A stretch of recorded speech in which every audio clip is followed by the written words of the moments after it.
कपिल भगवान अपनी माँ देवहूति के सामने विराजमान हैं और माँ देवहूति ने बहुत सुंदर प्रश्न पूछा है। प्रभु एक बात बताओ, बोलो माँ क्या पूछना है। प्रभु इस संसार रूपी सागर से हम कैसे पार हो सकते हैं। इस संसार का एक नाम है भव रूपी समुद्र। भव रूपी समुद्र क्या है? जन्म मरण और गर्भ की जो अविच्छिन्न परंपरा है। कोई भी जीव जब जन्म लेता है तो उसकी मृत्यु निश्चित है, और जिस जीव की मृत्यु निश्चित है उसका कहीं न कहीं किसी न किसी माँ के गर्भ में आना भी निश्चित है।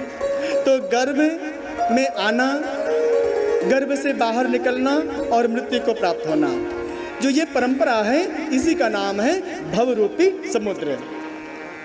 माँ देवहूति ने कपिल भगवान से पूछा, प्रभु हम संसार रूपी समुद्र से, भव रूपी समुद्र से पार जाना चाहते हैं। प्रभु आप बताओ हम क्या करें। बहुत सुंदर चर्चा कपिल भगवान ने शुरू किया। माँ आपका प्रश्न बहुत सुंदर है। माँ जो ज्ञानी जन हैं, जो विवेकी जन हैं, जो विद्वान जन हैं, वो संसार में फंसने का एक ही कारण मानते हैं। क्या?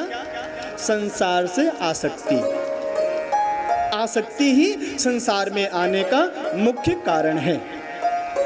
यदि आपका संसार में आसक्ति है, आपका मोह संसार में है, तो आपको संसार में पुनः जन्म लेना पड़ेगा। तो संसार में आने का मुख्य कारण क्या है? आसक्ति। यदि इसी आसक्ति को भगवान के किसी भक्त के चरणों में लगा दिया जाए, जो आसक्ति, जो मोह हमारा संसार के प्रति है, वही मोह, वही आसक्ति यदि हम किसी संसार में नहीं बल्कि किसी संत महापुरुष के चरणों में लगा दें तो हमारे जीवन का कल्याण हो सकता है। माँ कपिल भगवान बता रहे हैं। माँ प्रसंगमजरं पाशं आत्मनः कवयो विदुः स एव साधु स्थितो मोक्षद्वारमपावृतम्।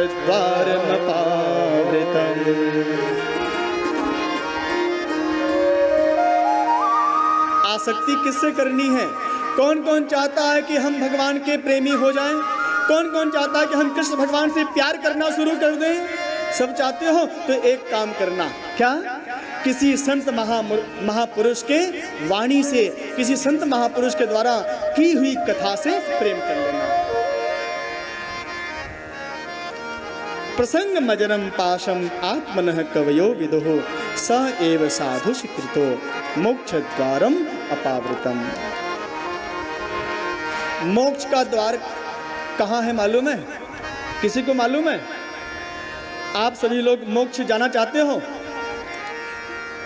सभी चाहते हैं महाराज हमारा मोक्ष हो जाए, लेकिन मोक्ष की प्रथम सीढ़ी क्या है जो आप लोग कर रहे हो? प्रथम भगति संतन कर संगा। ये पहली सीढ़ी है भक्ति का, भक्ति के मार्ग का, मोक्ष का प्रथम पायदान है। संतों का संग करना चाहिए, लेकिन कैसे संतों का संग करना चाहिए? जो तितिक्षवः कारुणिकाः सूरिधः सर्वदेहिनां, जो सारे संसार को अपना माने, जो सारे ब्रह्मांड को भगवान का ही स्वरूप माने, ऐसे संतों का संग करना चाहिए। और कपिल भगवान बहुत सुंदर उपदेश करते हुए अब योग की परिभाषा बता रहे हैं। सबसे बड़ा योग क्या है प्यारे? आप सभी लोग योग करते होंगे, लेकिन योग की सच्ची परिभाषा क्या है? हमारा भगवान की भक्ति से योग हो जाए, हमारा भगवान के प्रेमी भक्तों से मिलन हो जाए, हमारा भगवान कृष्ण के चरणों में योग हो जाए। सच्चा योग इसी को ही कहते हैं। लेकिन सच्चा योग हमारे जीवन में आ जाए, उसके लिए मुझे एक काम करना पड़ेगा, भगवान का ध्यान। श्री राधे, आप सभी लोग भगवान का कीर्तन करते हो, लेकिन भगवान की भक्ति यदि चाहिए, भगवान कृष्ण की कृपा यदि आपको चाहिए, तो आपको भगवान कृष्ण का ध्यान भी करना चाहिए। श्री कपिल भगवान माँ को बहुत सुंदर ध्यान करना बता रहे हैं। सभी लोग सुखासन में बैठ जाइए, कमर सीधी कीजिए। यदि आप चाहते हो कि हम भी भगवान का ध्यान करें, मुझे भी भगवान का ध्यान करना आ जाए, तो भगवान का ध्यान कैसे करते हैं, भगवान नारायण का, भगवान कृष्ण का, भगवान श्री हरि का ध्यान कैसे करते हैं, बहुत ध्यान से सुनिए। कपिल भगवान बता रहे हैं।